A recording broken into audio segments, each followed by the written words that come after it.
साथियों नमस्कार। जैसे कि आदरणीय हमारी प्रभारी हमारी सैजा जी ने सभी बिंदुओं पर प्रकाश डाल दिया।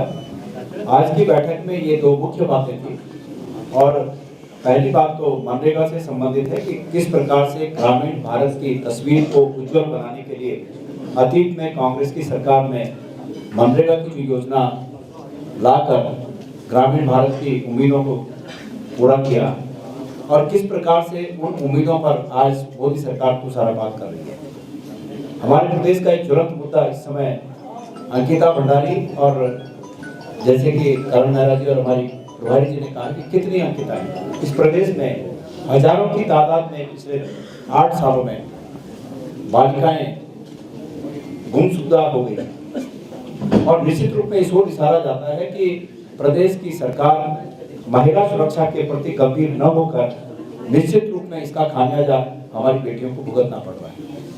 हमारे प्रभारी जी ने बहुत सही शब्द कहा कि अंकिता महिला अपराध के एक सिंबल बन गई है और इस प्रकार के तमाम बेटियों के अधिकारों की रक्षा के लिए उनकी सुरक्षा के लिए कांग्रेस पार्टी अपने कर्तव्य का निर्वहन करती रहेगी। अभी हमने बहुत स्पष्ट मांग की है, पहले से करते आ रहे हैं। आप सब जानते हैं कि इस सरकार ने और खास करके मैं मुख्यमंत्री जी को उसमें टारगेट करना चाहूंगा कि पहले दिन जिस दिन अंकिता भंडारी का पार्थिव शरीर मिलने के बाद पोस्टमार्टम हो रहा था, उस पोस्टमार्टम के दिन सुबह रात को 2:30 बजे से सत्ता पक्ष और सत्ता में बैठे हुए लोग इस बात को प्रचारित करने में लगे थे कि उस रिजॉर्ट को बुलडोजर से तहस नहस कर दिया गया और ये दंड है, आरोपियों का अपराधियों पर ये दंड दिया गया।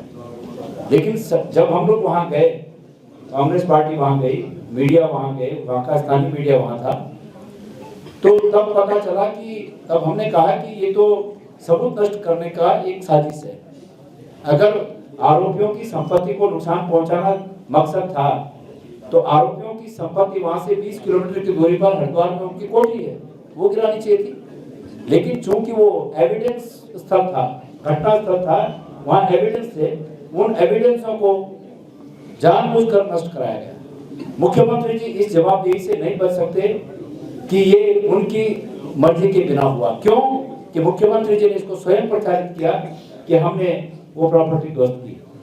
पौड़ी गढ़वाल की पुलिस ने ऑफिशियल पेज से इसको प्रचारित किया। पुलिस के सबसे आला अधिकारी उन्होंने अपने ऑफिशियल पेज से सोशल मीडिया पे इसको प्रचारित किया कि मुख्यमंत्री जी के आदेश से उस कमरे को ध्वस्त किया गया। और आप लोग सब जानते हैं इस बात को, कमरे को ध्वस्त किया गया, आग लगाई गई और उसके बाद जो और भी जो बचा कुचा था उसको पानी में डाल दिया गया। ये सिर्फ और सिर्फ इसलिए हुआ कि फॉरेंसिक जांच में सबूतों को न आने दिया जाए। सीसीटीवी कैमरे सब तोड़ दिए गए, खत्म कर दिए गए।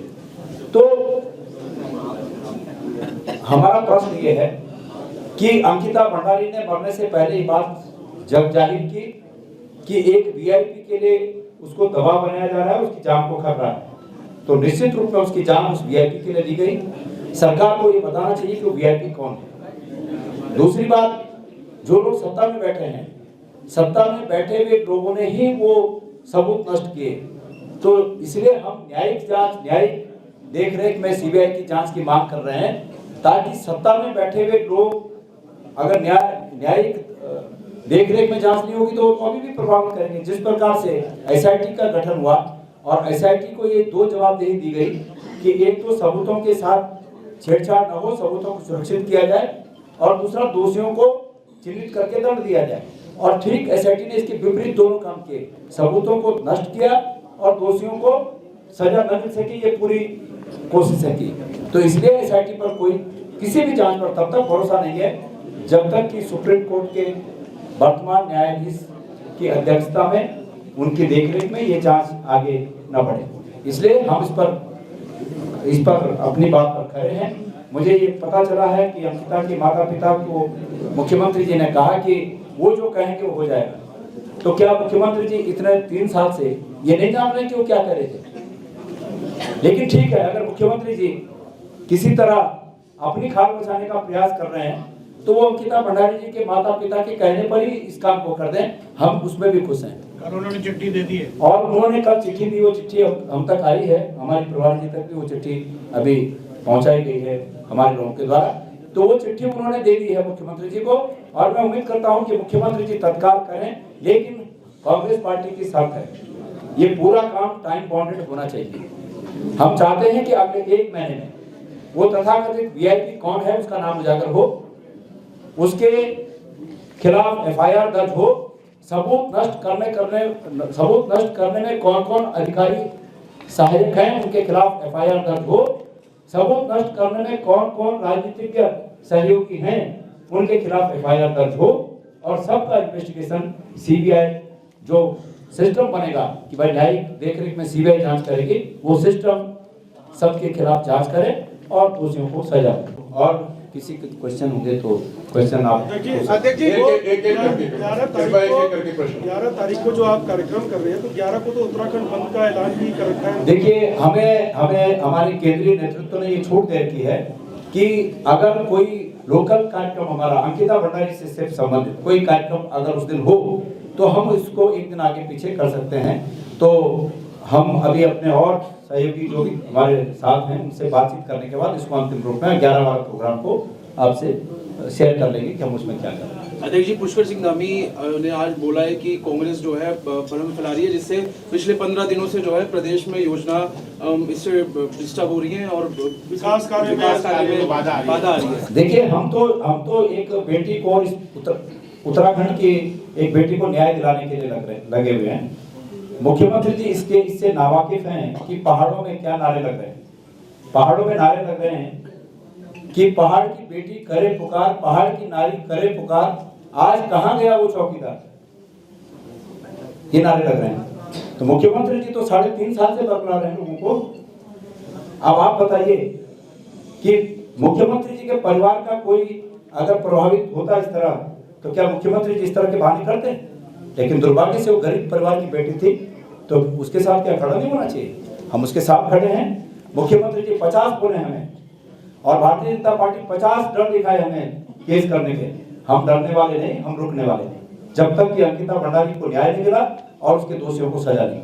अध्यक्ष जी मेरा सवाल है, मेरा सवाल है कुमारी शैलजा को सीबीआई में भरोसा नहीं है, तो अब सीबीआई के कहां उन्होंने कहा भरोसा नहीं है? उन्होंने कहा कि देश में सीबीआई ने वर्तमान राजनीतिक परिदृश्य में मोदी जी की सरकार के होते हुए अपनी साख खोई है, और उस साख को बचाए रखने के लिए न्यायिक देखरेख में जांच होनी चाहिए, ये उन्होंने कहा। तो कृपया इसको करेक्ट कर लीजिए। आंदोलन की कोई रूपरेखा बनाई है सर आप लोगों ने? दुष्यंत गौतम ने जो मुकदमा आपके खिलाफ और कांग्रेस पार्टी के खिलाफ लिखाया है, प्रदेश कांग्रेस के लिए अलग लिखाया है और केंद्र के लिए अलग लिखाया है, तो क्या इससे आप क्या कानूनी कार्य? देखिए हम उसका मुकाबला करेंगे, अगर वो हमें कोई नोटिस आता है तो हम उसका सामना करेंगे। लेकिन मैं ये कह रहा हूँ कि डराने की उनकी चाल है, हम डरने वाले नहीं है। रॉबिन भाई, हाँ, कोई आंदोलन की आप लोगों ने रूपरेखा बनाई है? क्योंकि मनरेगा की आपकी तैयार है, मनरेगा की ये स्कीम और अंकिता भंडारी को किसी भी रूप में, ये अंकिता भंडारी का आंदोलन किसी भी हमारी दूसरी जो योजना है, दूसरा हमारा जो एजुटेशन है, उससे अंकिता भंडारी वाला उससे प्रभावित नहीं होगा। वो हमारी प्राथमिकता में है, और ये भी हमारा जो नेशनल प्रोग्राम है ये भी हमारी प्राथमिकता में है। हम दोनों को समानांतर रूप से दोनों को चलाएंगे और प्रभावी तरीके से चलाएंगे। एक विषय उत्तराखंड की अस्मिता का है और एक विषय रोजी रोटी का है, दोनों को हम लेकर चले। लेकिन बीजेपी कह रही है मनरेगा बंद नहीं किया, हमने उसे थोड़ा आगे बढ़ाया, नाम ही चेंज किया है राम जी के नाम पे, तो क्या दिक्कत कांग्रेस को? आज कांग्रेस की बात नहीं है। आज तमाम ग्राम प्रधानों को जो मनरेगा के मजदूर हैं उनको पूछ लीजिए कि किस प्रकार से मनरेगा योजना को केंद्र की सरकार लगातार हतोत्साहित कर रही है। लोगों को 1-1 साल से पेमेंट नहीं हो रहा है। भाजपा तो सर ये भी कह रही है ना कि आप कह रहे हैं पहले 100 दिन था, वो कह रहे हैं कि हमने दिन बनाई है उसमें। ये आपके प्रश्न का एक उत्तर मैं देना चाहता हूँ। मनरेगा में हमारी लड़ाई नाम बदलने की नहीं है। जो मनरेगा की आत्मा है स्वराज कि by the people for the people, जो हमारे संविधान ने कहा है, उसके तहत मनमोहन सिंह जी ने योजना का गठन किया, जो दुनिया की सबसे बड़ी रोजगार की योजना थी और रोजगार का अधिकार था। इसमें अब गांव सभा की जरूरतों के हिसाब से योजनाएं नहीं बनी। ग्राम सभाएं अपनी योजनाएं बना के नहीं भेजना, केंद्र से योजनाएं नीचे को लागू होंगी, तो जो मूल आत्मा है मनरेगा की उसको खत्म कर रहे हैं। और उत्तराखंड का जो औसत है वो 47 दिन का है, 125 दिन के बाद बीमा नहीं लगती। धन्यवाद। धन्यवाद प्रभारी जी, धन्यवाद अध्यक्ष जी और सभी हमारे गणमान्य नेतागण।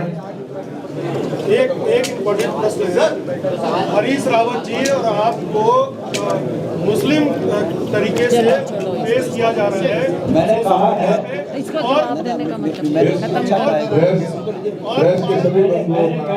महेंद्र भट्टी को प्रोफेसर में जवाब दिया है। पूरा सवाल सुन लीजिए। और महाराष्ट्र में बीजेपी ओवैसी की पार्टी के साथ आज मुद्दा कुछ और भाई, ये सब बात ऐसा है आज बनने का, इसको बाद में बात करेंगे। सभी का स्वागत, सभी का धन्यवाद।